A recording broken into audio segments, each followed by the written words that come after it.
welcome to the next video of my minor region summer 2022 previews. We're covering LJL in this one, Japan. Pretty much Detonation Focus me's region to lose. I'm going to go over the 8 teams, give you a little bit of insight on each. Obviously, if you're an LJL fan, comment down below. Give me some insight that is outside of what stats tell me, because I've only seen Detonation Focus me play. I haven't seen these other players for the most part. So, stats only tell you part of it. Detonation Focus me I have first. They are top 3 in all the roles in their region, stat-wise. Team looked good at MSI at times. Underwhelming as well. Struggling other times. Evie is the only one that's first in his role. Been there a long time. He's been going to Worlds for a long time as well. He's first in KDA, gold per minute, and second in CS per minute and kill share in his role. So, good laner. Doesn't die. You'll see a trend with the Detonation Focus Me players that they do not die, they do not give away kills, and they farm pretty well in their given roles. So, he's first. Steel is third in jungle, first in KDA, and gold per minute as well. Second in CS per minute, so he farms well, doesn't die, gets gold because he farms well. Similar to Eevee. That continues with Yaharung in mid. He is first in KDA and CS per minute in his role. So he is the best farmer in his role, and second in first in gold per minute as well, because farms well. This is just a trend. Detonation Focus Me does it the right way. Udapon and Bot, first in KDA and KP, so he doesn't die. He might not farm as well, but he doesn't die, and he gets into fights more than other players in his role. And then you have Harp alongside him, first in KDA and second in Champion Pool in his role. Just a very, very good team all around, and have the best players in the region. Then second place you have Sangaku Gaming.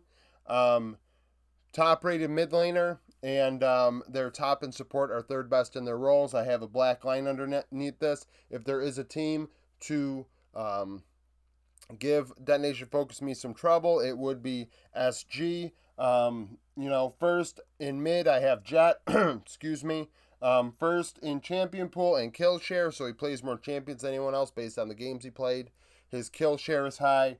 Gold per minute is solid in second place. KP is solid, so he gets into fights, gets gold, isn't afraid of picking champions that others are not willing to pick, I guess. Paz in top, second in KP in his role, second in KDA, so he doesn't die and he fights a lot, which is a good thing to have in top lane. Not necessarily a split pusher, more so a team fight oriented squad. And then there's Envy at support. He's first in kill participation, so out of the supports, he is the most likely to make something happen and get involved. And second in KDA, so he does not he does not die. He does not fall down on the sword as much as his support comrades. So between these two, it's those two for the region, in my opinion.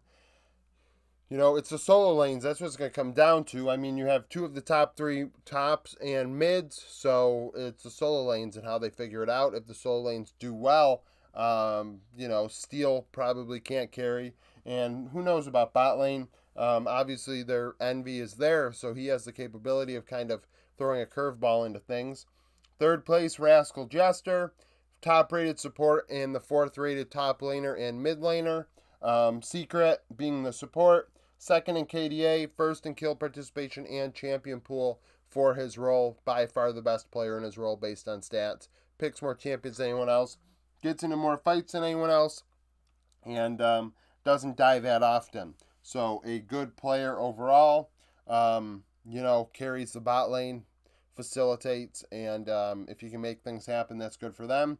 4th place, SoftBank Hawks. They have the 2nd-rated top laner, 4th-rated support. The top laner, Kanatu, is the best laner when it comes to CS per minute. He gets farm, he gets ahead in his matchup, which leads to a high gold share, high kill share, and second in gold per minute. So the guy farms well, gets gold, gets kills. If there's anybody that is fed in top in the region, it is Kanatu for SoftBank Hawks. They live and die by him based on how that looks. Fifth place, you have Crest Gaming Act, and you may say to yourself, well, how is a fourth place team higher than a fifth place team when the fifth place team have more players listed over here? Well, Crest Gaming Act have the top rated AD carry and the third ranked jungler, but arguably have the worst pair of solo laners based on stats. At AD carry, they have Hybrid, who is the best laner, getting the most farm, second in gold per minute as a result of getting all that CS, which leads to a high kill share, leads to a high gold share.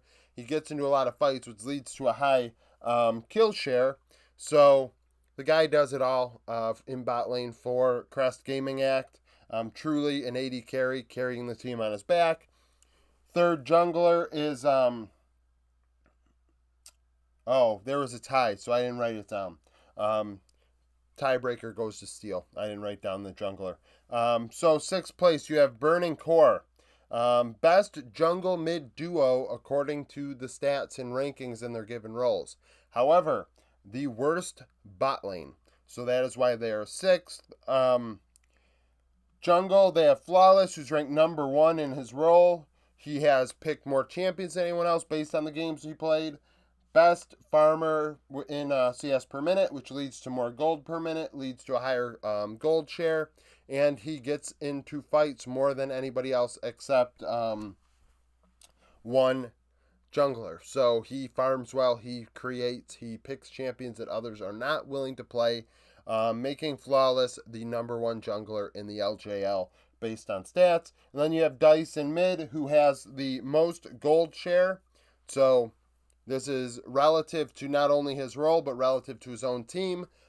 He gets more gold relative to his team than anybody else in his role relative to theirs. Second in kill share and second in CS per minute. Excuse me. So he gets ahead in lane more often than not. He gets kills. He gets gold. They feed Dice on Burning Core. Axis in 7th. I have the second rated jungler in AD. You might wonder, why are they 7th then? They're bottom 3 in all the other 3 roles. So in second in jungle, you have Swamp, who second in champion pool, so he picks a lot of different champions. Gets a high kill share, gets a high gold share. So relative to his role, he is more carry oriented and willing to play more champions than anyone else. In AD carry, you have Sangchu, who is first in kill share and gold share. So if there is an AD carry getting fed in a game, it is likely him. So it seems to me, based on this, that Axis lives and dies by jungle and AD carrying. Like, they get higher shares of the pot when it comes to kills and gold than anyone else in their given roles. And then 8th place, you have B3 Esports. They're bottom 3 in all 3 roles. I don't think they have anybody in 8th out of 8. But I think 4 out of the 5 are 7th. So, they are definitely, I should have put a black line here. They are definitely not a playoff team. I don't know if all 8 teams make the playoffs. I don't know if only 4 do, 6 do, or whatever. But based on stats alone, V3 look like they're in a bad place. So comment down below if you're a fan of the LJL. And my stats do not tell the whole story. So, give me a scouting report. Give me some insight. Like the video if you like it. Subscribe to the channel for daily League of Legends content. And thank you for watching.